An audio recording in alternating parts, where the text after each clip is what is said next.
السلام علیکم، ایک خاص ویڈیو لے کر آیا ہوں، how to write correct Urdu.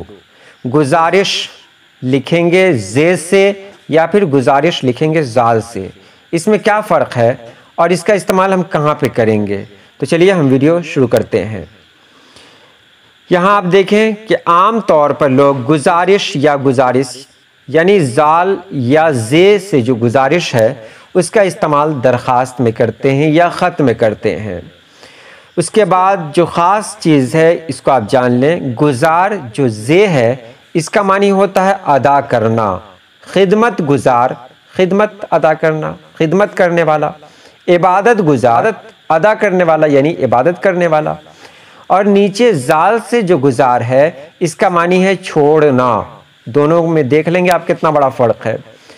زے سے گزار اس کا معنی ہے ادا کرنا اور زال سے ہے گزار اس کا معنی ہے چھوڑنا، دونوں ایک دوسرے کے اپوزٹ ہیں۔ اب دیکھیے عبادت گزار معنی کیا ہوا؟ عبادت کرنے والا، اور اگر اسی عبادت گزار کو زے کے بدلے زال سے لکھ دیں گے عبادت گزار تو کیا ہو جائے گا؟ عبادت چھوڑنے والا، معنی بدل گیا۔ اگر کسی کو کہوں یہ بہت عبادت گزار ہے تو یہ بھی ہو سکتا ہے اس نے کبھی عبادت ہی نہیں کی، یہ بھی ہو سکتا ہے۔ تو یہ زال اور زے کے فرق میں یہ سب بتایا گیا ہے۔ اس لحاظ سے گزارش کا مفہوم کیا ہے؟ اگر زال سے ہم لکھتے ہیں تو اس کا مطلب ہوگا کہ آپ اس پر توجہ نہ دیں۔ دیکھیے گزارش اگر زال سے لکھیں گے تو اس کا مطلب ہوگا آپ اس پر دھیان نہ دیں۔ اگر درخواست کسی کو لکھ رہے ہیں اور اس میں لکھ دیا آپ سے گزارش ہے اور وہ گزارش زال سے لکھا میں نے، تو اس کا مطلب ہوا کہ آپ اس درخواست پہ دھیان بالکل نہ دیں۔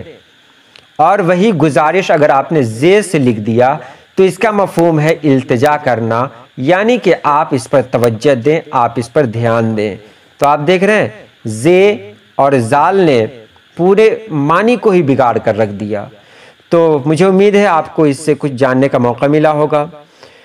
تو یہاں پر یہی کہنا یہ ہے کہ گزارش زے سے لکھنا درست ہے، اور میں نے جو اسے نوٹ کیا ہے، کتاب کا حوالہ آپ کے سامنے ہے، عبارت کیسے لکھیں از رشید حسن خان، صفحہ نمبر 44 تا 45۔